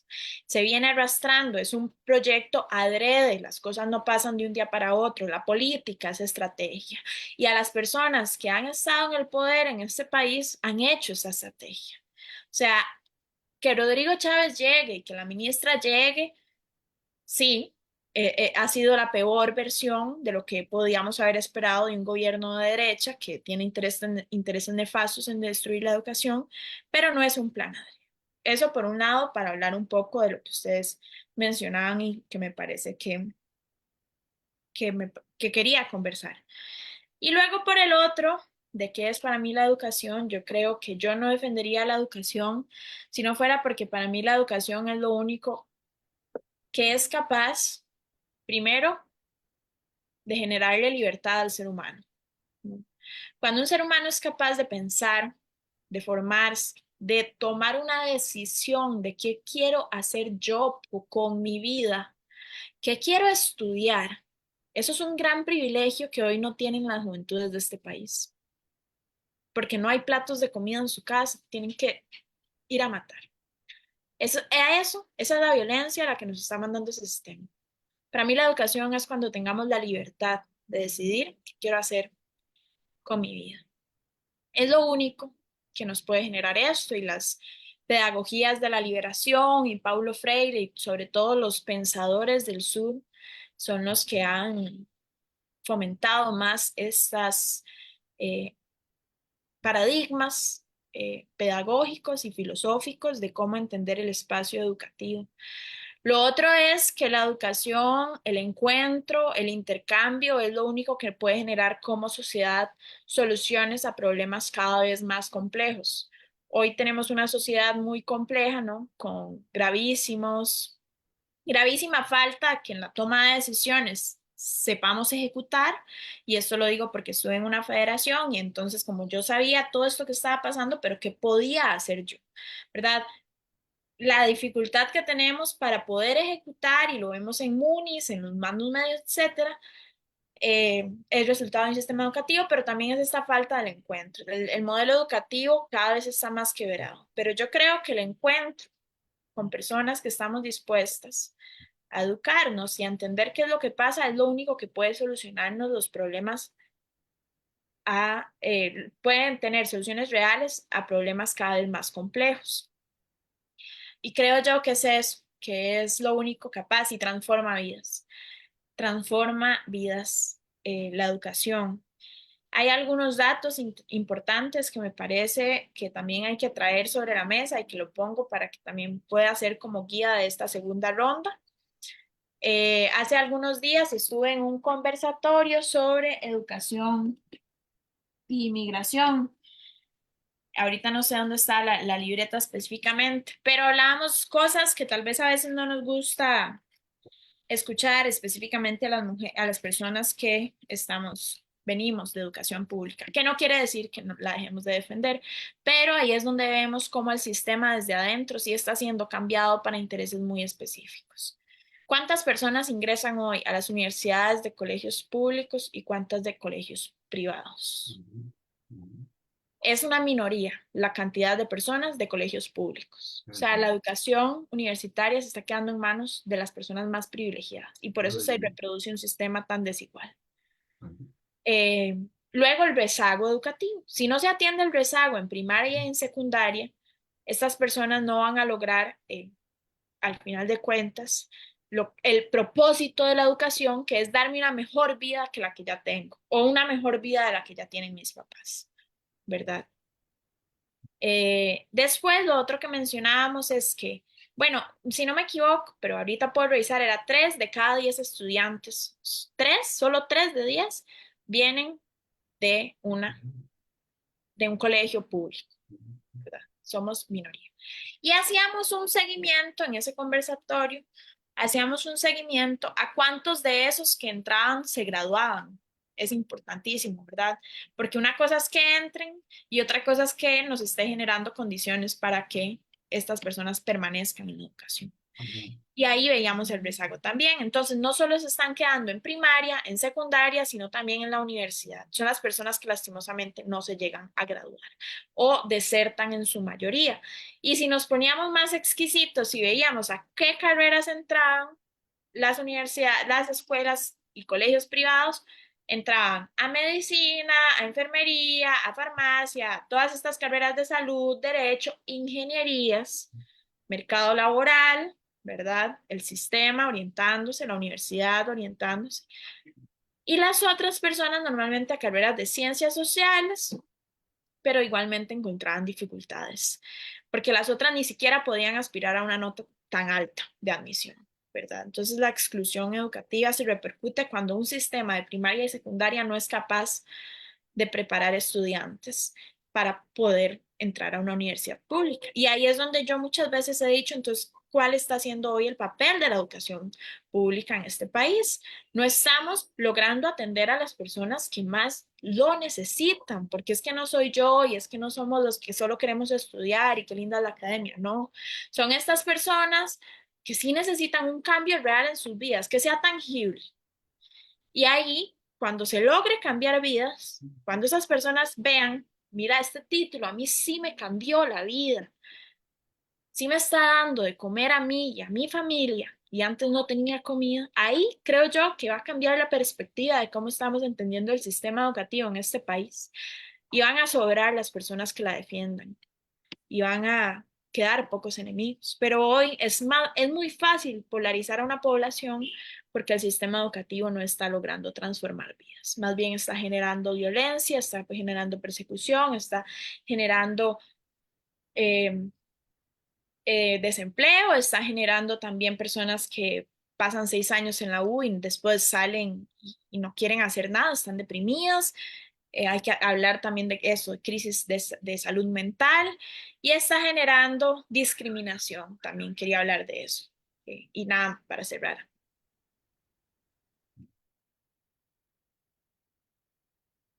Muy bien, muchas gracias, María Clara. Vamos entonces a escuchar a la compañera María Ángel. Tiene bastante tiempo para que pueda exponer sus ideas también, ya en este segundo y último espacio. Claro, yo les digo, digamos, como tal vez tomando la sugerencia de Claret, yo puedo hablar de última, si les parece. Tal vez como que queden como ustedes en el medio para hacer el cierre. Perfecto, perfecto, porque usted también es la que va a cerrar la actividad. Entonces, vamos, Entonces ya queda como pegado. exacto, vamos a Yo escuchar a Mario participo. o a don Pedro, no sé. Perfecto, me parece muy bien. Sí, yo pensaba hace tiempito en algo factible que se lleve a cabo con estudiantes que están en cuarto y quinto año. Claro, requiere voluntad política y si hay suciedades de camino, pues no se va a querer. algo tan sencillo como esto. Los estudiantes de cuarto año, igual con los técnicos, antes de salir, un año antes, que realicen un trabajo, le voy a llamar comunal, institucional, cualquier palabra, nombre que sea. Yo le llamo a esto prueba formativa integradora, en donde en grupitos de 3, 4, 5 personas hagan un estudio básico de algo, de la comunidad o del centro educativo o de su aula o de mi familia, de algo que sea cercano para precisamente analizar estas situaciones tan desiguales. Y pienso en 3, 4, 5 personas para aplicar ahí un conjunto de elementos de habilidades blandas que se llama, sin decir los conceptos, simplemente que los practiquen. Entonces, algunos de ellos tendrían la posibilidad de ver problemas reales de desempleo, de cómo viven las familias, de la situación de los policías, de mi compañero que vive instalado, etcétera. Y durante la segunda parte de cuarto año y en quinto año también un semestre, con la guía ahí de algún docente, van haciendo un trabajo que habría que darle formita, pero no es una tesis, es simplemente observar, revisar, vivir, preguntar y redactar. Porque uno de los errores básico, fundamental, es que la gente ya no sabe leer. Cuarto y quinto grado hay problemas tremendos. Incluso en las universidades, en los grupos iniciales se quejan de que llegan muy mal formados, ecuaciones de redacción. Un trabajo de este tipo ayuda a redactar, porque la idea es que tengan la oportunidad de presentarlo ante un grupito, que yo pienso que puede ser el director, que puede ser ese profesor que nos ayudó, puede ser un alcalde, puede ser un médico, puede ser un líder comunal, alguien para integrar a la comunidad también. Y los muchachitos se preparan y exponen su trabajo. Ahí se aplica trabajo en equipo, fundamental hoy día. Ahí se aplica resiliencia, cuando dan las dificultades, que no puedo y que trato y sale mal y voy haciéndolo. Escritura, redacción, ortografía, disciplina, creatividad, fomento de valores, etcétera. Y nos olvidamos del memorismo con que a veces tienen que luchar las personas para contestar preguntas de carácter histórico o de carácter argumentativo, lo que sea, pero tipo memoria. Un trabajo así yo creo que se va haciendo. Mucho de esos dentro de la universidad lleva otra visión y podría darnos mucho de eso. Dentro de eso, repito, se puede incluir aspectos de neuropedagogía tan importantes para todo eso. Entonces, algo así nos podría conducir a que la educación potencie el pensamiento crítico, creativo y solidario, con el simple trabajo en conjunto, a que la educación sobrepase el aula, a que permita la convivencia entre personas y grupos diferentes y hasta culturas, puede ser una región con otra, estudiantes que se desplazan, ya eso depende de la situación. Una educación concebida como aprendizaje a lo largo de la vida.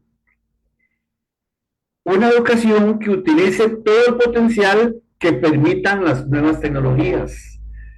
No rechazarlas, abandonarlas, hay que aprovecharlas. Una educación con más implicación de las familias. Posiblemente en esos quehaceres, indirectamente, y ojalá así fuera, las familias permanecen. Y hasta cuando vaya a hacer la presentación, asistan y sientan el agrado de dar un producto, etcétera. Una educación que forme en la autonomía y la responsabilidad personal. En fin, una educación universalista. Un intento de esos no cuesta a un Ministerio de Educación ingresos, gastos extra de presupuesto, y yo creo que es una forma de algunos errores de la educación podrían sustentarse. No tiene que ser precisamente una metodología de puro final. Con más práctica se puede ir haciendo desde el primer grado.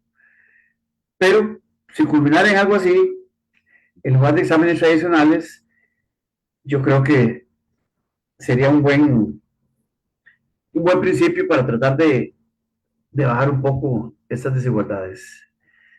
Muchas gracias, don Andrúbal y compañeros.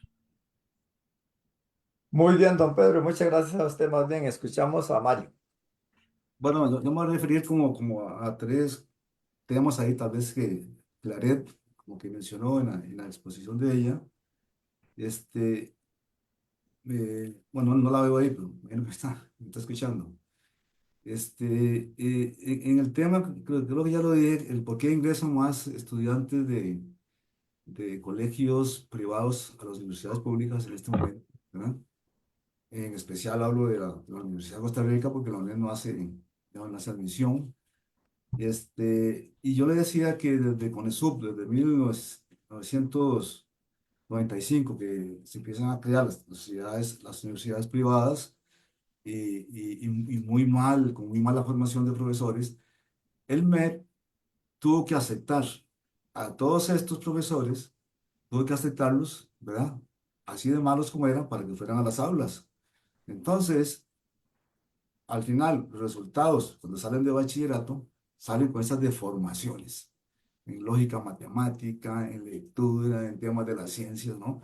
Entonces, cuando estos muchachos llegan a las universidades a hacer los exámenes de admisión, entran por detrás de las privadas. ¿Y por qué las privadas sí entran más muchachos? Bueno, porque los colegios privados, como San Francisco, San Clair, todos estos, contrataron o contratan a los mejores profesores de las universidades públicas, a los que salen graduados de la Universidad de Costa Rica. Si usted va a ver la lista de los matemáticos que tienen, son de la Universidad de Costa Rica, de primer orden, o de historia, ¿verdad?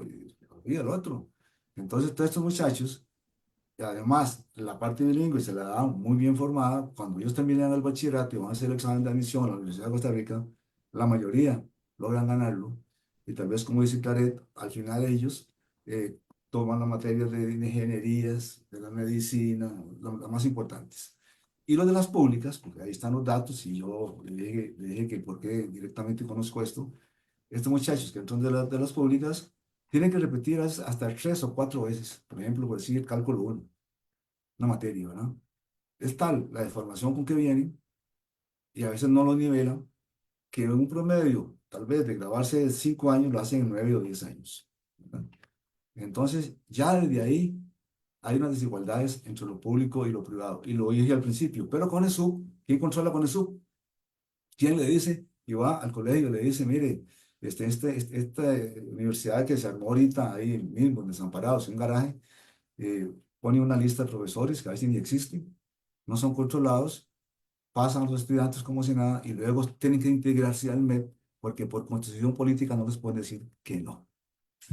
El otro punto, creo que hablaba Clara también, es el tema del FES. Y por supuesto, la constitución política, ¿qué porcentaje habla? Habla de un 8%. Es un 8%. Si usted ve un 1% ahora del FES, más o menos son, creo que como unos 53.000, 55.000 millones, ¿verdad? Pero si usted aplica el 8%, eso se le sube como 400.000 millones. Ven usted las diferencias en millones de millones en los que el cual podría trabajar en la universidad, ¿verdad? Dar becas o dar cursos de nivelación, ¿no?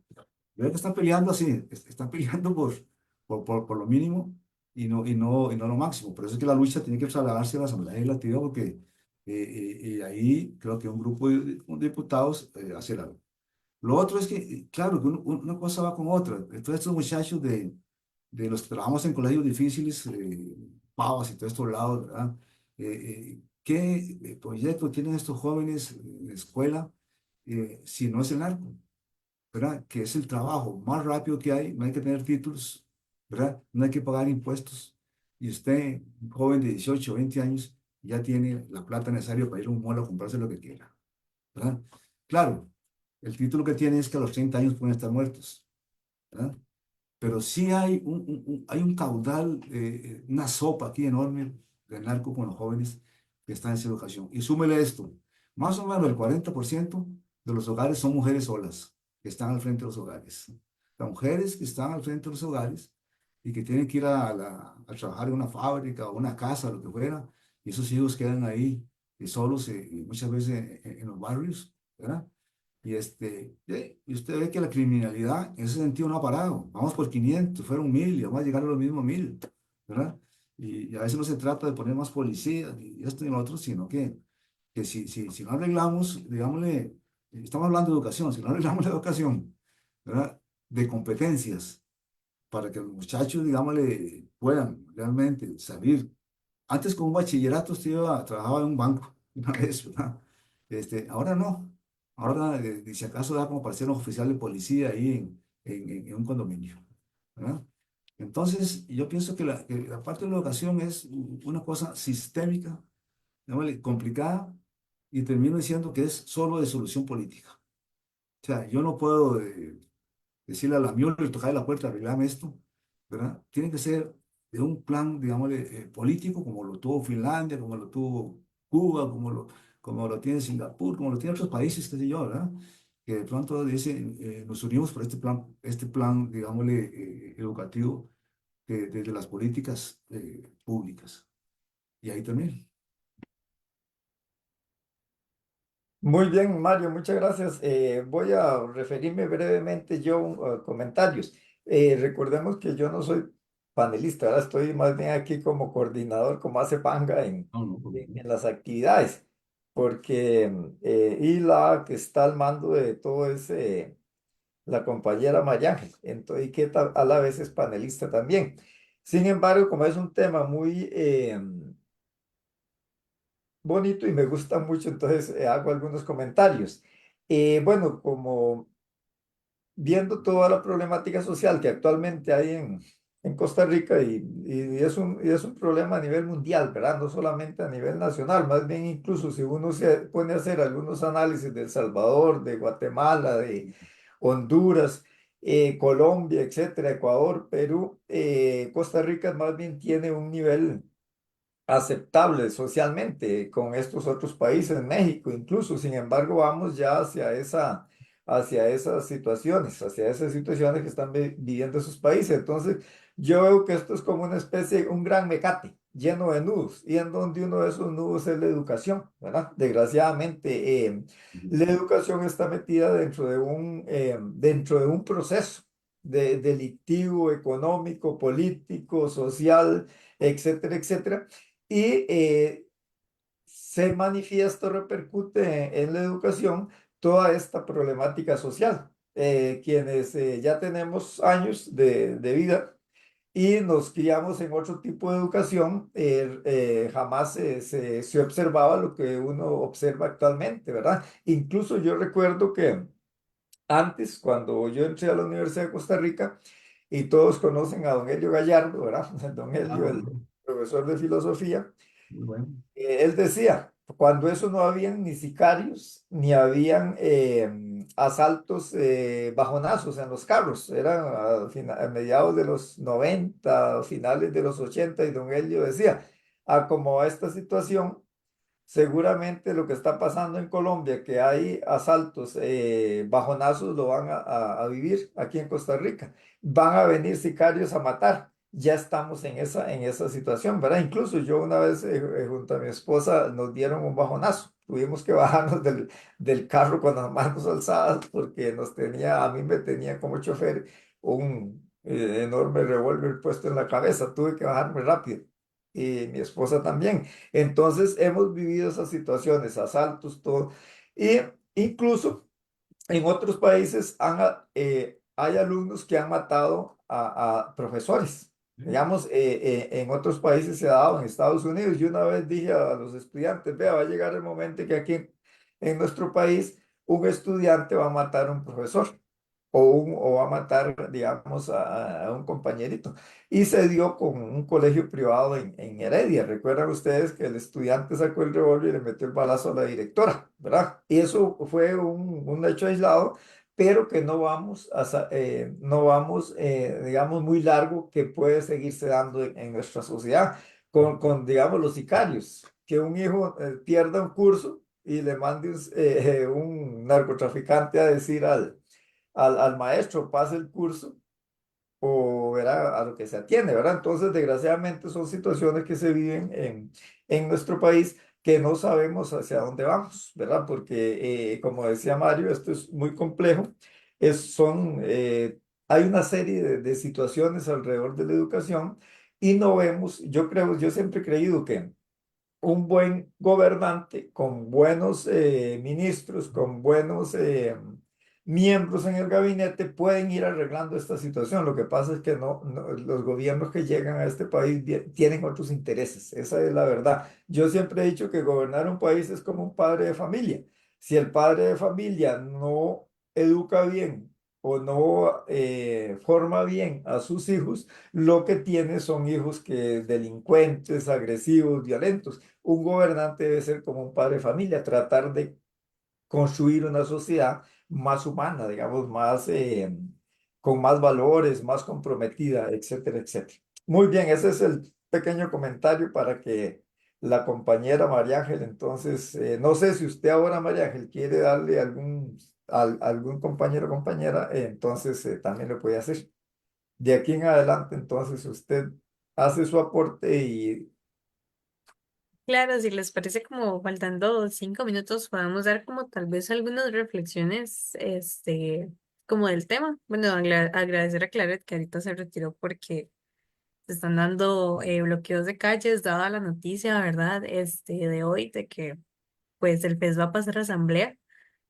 A mí me gustaría tal vez como retomar algunos aportes, por ejemplo, Claret mencionaba sobre todo este tema de el ingreso a las universidades públicas y como muy pocas personas públicos. Yo hace poco vi una noticia que salió en La Nación sobre que el 69% de los estudiantes que se están graduando ahorita actualmente, es como la primera generación en su familia en tener como un grado universitario, ¿verdad? Y esto también refleja mucho, por ejemplo, de cómo ha sido el avance de la educación en Costa Rica, ¿verdad? Cómo es que hasta ahorita el 69% de la población es la primera en llevar un título universitario a su hogar. Yo siento que, como estábamos hablando, ¿verdad? La educación no debería ser un privilegio y ahorita se está tornando en esto. Yo he tenido como tal vez muchas conversaciones como con compañeros, ¿verdad? De que últimamente la universidad se ha tornado mucho como en un espacio de concentración donde la mayoría de gente proviene tal vez de familias que perfectamente les podrían pagar una universidad privada, ¿verdad? Eso no quiere decir que se les va a privar, por ejemplo, de tener educación pública, sino que se está convirtiendo en un lugar donde las personas de colegios y que provienen también de, bueno, de escuelas como, que tal vez todo su trayecto de educación ha sido de instituciones públicas, pues esto ha ido disminuyendo y yo también siento como que ha sido algo progresivo, ¿verdad? Porque, por ejemplo, a uno en el colegio no se le prepara para hacer el examen de la U, ¿verdad? De admisión. Generalmente se preparaba antes, ¿verdad? Cuando estaba bachillerato, se preparaba para bachillerato, pero yo nunca he escuchado como que en alguna institución se den como cursos para esto cuando sabemos que el examen de admisión, por ejemplo, de la UCR y de la UNA son de lógica matemática y lógica verbal, ¿verdad? Que no es algo que uno vea, por ejemplo, en matemáticas o en español, son temas totalmente diferentes. Este, y muchas veces la gente tiende como tal vez, si no es que estudian solas, ¿verdad? Pagan cursos y pues no todos tenemos tal vez como este acceso para poder realizarlo o el grado, ¿verdad? Para hacerlo y mucha gente tal vez no puede entrar como a la carrera que sueña porque son cortes súper altos. Y retomando tal vez un poco como la vista histórica que mencionaba don Mario, me parece. Yo recuerdo que yo una vez hice un trabajo de investigación sobre la generación del Olimpo y la división del Estado y la Iglesia cuando se dio como esta ruptura en la educación. Y a mí me parece muy curioso, ¿verdad? Como antes más bien la educación era como, de alguna manera se le estaba dando este toque como liberal, ¿verdad? Porque venía de esta ideología sobre cómo separar a la iglesia totalmente de la educación porque eso limitaba también el conocimiento. Y hemos visto tal vez como aunque esto pasó, ¿verdad? A finales de 1800 ha sido algo que realmente se perdió, ¿verdad? Ahora muy constantemente, no es que el conocimiento esté centrado en la iglesia, ¿verdad? Sino que ahora el gobierno no está luchando porque ese conocimiento se siga perpetuando, ¿verdad? Porque el hecho de disminuir presupuestos no es simplemente becas, son centros de investigación que tienen las universidades, que producen conocimiento y que es un momento importante, porque a fin de cuentas, como hemos escuchado muchas veces, las universidades son casas de enseñanza, no es simplemente una producción masiva de profesionales, ¿verdad? Que es como se vende también mucho la educación privada, que tampoco, ¿verdad? No tiene nada de malo, cada quien asiste a la universidad que puede pagar o a la que puede asistir por diferentes motivos. También muchos de los desajustes tal vez que tiene como la educación pública en cuestión como de universidades es el hecho de los horarios, ¿verdad? Por ejemplo, que si yo quisiera trabajar, no podría trabajar en algún lugar que me permita como estudiar y poder sacar mi carrera como en corto plazo, ¿verdad? Muchas veces las personas que trabajan mientras sacan una carrera en alguna universidad pública tardan muchísimos años en poder graduarse. Y eso también llega muchas veces a que tal vez se salgan de la universidad pública y asistan a una universidad privada para poder terminar más rápido sus estudios. Y eso también es muy triste, ¿verdad? O sea, el hecho de ver de que tal vez los horarios siempre son los mismos o de que incluso adentro, por ejemplo, yo puedo hablar de mi experiencia en la carrera, de que tal vez no todas las personas están de acuerdo con el plan de estudios, pero a los profesores que son más mayores, digamos, y que hicieron ese plan, no les parece tal vez como esta retroalimentación. Y es el hecho también de ver de cómo cambian las generaciones y la educación, ¿verdad? Porque yo no puedo recibir el mismo plan de estudios 20 años, porque no tendría sentido, ¿verdad? ¿Qué tanto cambia la política o qué tanto cambia el mundo en 20 años para no cambiarlo? Pero yo siento que a fin de cuentas, tal vez como para dar un cierre a esto, para mí lo más importante siempre va a ser como inculcar a las personas desde pequeñas, no como hacer así como súper pro universidad pública, ¿verdad? Ante todo y no tener como autocrítica de lo que pasa adentro, sino el hecho de saber de que la educación es una herramienta que, sin importar la edad o el género que uno tenga, siempre va a poder utilizarla, ¿verdad? O sea, es la única manera que al final tenemos como para surgir y convertirnos en algo mejor, ¿verdad? O que por primera vez en la familia se lleve un título o tener mejores oportunidades laborales y de vida. Y también como una manera de razonar, digamos, en el lugar donde vivimos. Pero bueno, yo creo que eso sería todo y yo de verdad les agradezco muchísimo que hayan estado hoy aquí acompañándonos a Asdrúbal y a mí, a Claret que ya se retiró y a don Mario y a don Pedro.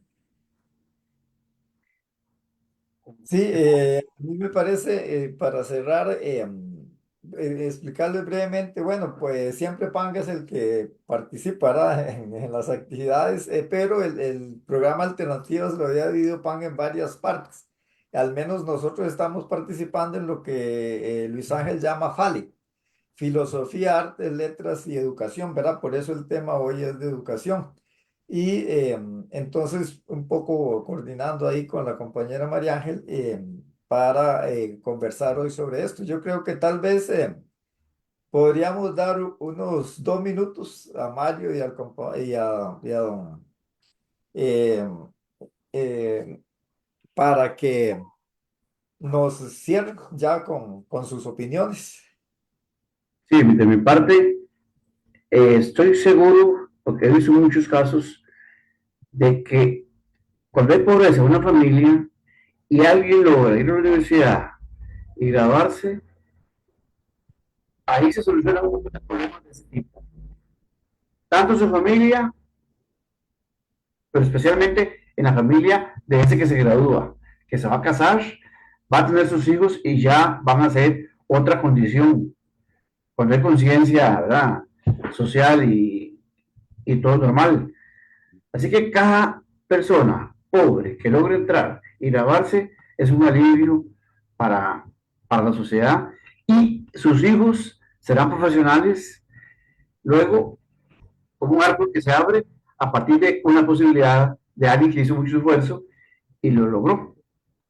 Así que es importante uno que sea, otro que sea, los que sea posible que tengan esa oportunidad de estudiar en una universidad pública, únicamente. Mario. Bueno, no, de mi parte, bueno, quería recordar algo de Adrúbal, que Adrúbal escribía muchísimos artículos para el seminario de universidad, eh, cientos de haber escrito, y yo también escribí algunos ahí en el seminario de universidad, con Marielo Giral, recuerdo hace mucho. Debería recoger esos escritos. Vea, mi visión no es apocalíptica, porque yo creo que desde 1502, desde que llegó Cristóbal Colón aquí a Cariari, Costa Rica es otra, y ha venido mejorando y mejorando muchas cosas, ¿verdad? Además que era una Costa Rica aislada, aislada de Guatemala, aislada de México, aislada de España, ¿no? Y que tenía que ir como creciendo a poquitos entre nosotros. Yo pienso que algo que nos ha ayudado mucho es la parte pacífica de Costa Rica. O sea, si yo cuento desde el 48, que fue una guerra civil ahí, donde murieron como 2.000 personas, hasta la fecha han pasado como 75 años, ¿verdad? Que en esa paz, si hubiera sido guerras, la sociedad nuestra hubiera sido otra, totalmente diferente. Que hay que cambiar mucho, hay que cambiar, ¿verdad? Que la educación no se puede descuidar, hay que intentar siempre mejorarla, hay que revisar la privada, hay que vigilarla, hay que fiscalizarle para que esos productos de educadores salgan lo mejor para las aulas públicas. Las universidades, mire, tenemos dos cosas bellísimas, una de la autonomía y otra la libertad de cátedra. ¿A dónde más usted puede hablar con tanta libertad que una universidad? Por la libertad de cátedra, de todos los pensamientos. Bueno, pasa un poco como este programa, también, en que me han invitado hoy. Bueno, agradecerle a Drúbal, saludar también a Pedro, yo soy malo para los nombres, Claret y Mariana Ya. por poder participar con ellas, con gente joven también, ¿verdad? Que nos den una visión diferente y, y siempre ahí a las órdenes por si hay alguna otra actividad. Muchas gracias a Rual y a Panguita, ahí me dan un abrazo De- ahí. Debe estar viendo los panguitas, seguro. No, bueno, cierro yo antes de darle el pase a María Ángel, que es la que maneja la tecnología, de agradecerle a don Pedro, a don Mario, a María Ángel y a Claret por haber estado aquí como panelistas, ¿verdad? Para nosotros, a nombre de Alternativa, pues un gran placer compartir con todos este proceso de reflexión. Decir que yo soy también, soy hijo de las instituciones públicas. Yo, bueno, todos saben, nací en San Carlos, ahí estudié en un colegio nocturno, me vine a la universidad, hubo becas y no hubiera estudiado, entonces hay que estar muy agradecido con las instituciones públicas, no solo la UCR. Para mí existe el ICE, Acueductos y Alcantarillado, la banca la banca pública, todo eso son instituciones del Estado que han contribuido a sacarnos a muchos de donde nosotros hemos criado y hemos tenido esas oportunidades, ¿verdad? Así como miles de costarricenses lo han logrado. Entonces, es algo que hay que ir, defenderlas y mejorarlas, creo yo. En vez de ir cerrando, como algunos políticos quieren cerrar instituciones públicas, yo diría que más bien se deberían abrir, deberían fortalecerse, pero a la vez también debe haber un control muy grande por parte de los gobernantes para que las instituciones públicas no roben dinero, los que trabajan ahí, para que no las quiebren y para que no se aprovechen de lo que es toda esa institucionalidad que hace crecer al país. Muy bien, muchísimas gracias, don Pedro, María Ángela, Claret, que no está, se fue, si ella iba por una actividad, Sí. el FES, a Mario, y le doy el pase a María Ángela. Y agradecerle a Panga por la oportunidad también de este maravilloso programa. Bueno, fue de viaje. Igual, igual. Bueno, no, ya finalmente agradecerles a todos ustedes que están aquí y a nuestros oyentes. Y bueno, nos veremos en la próxima sesión. Muchísimas gracias y que tengan bonita noche, día o tardes. Ujú. Muchas gracias. Hasta luego. Luego.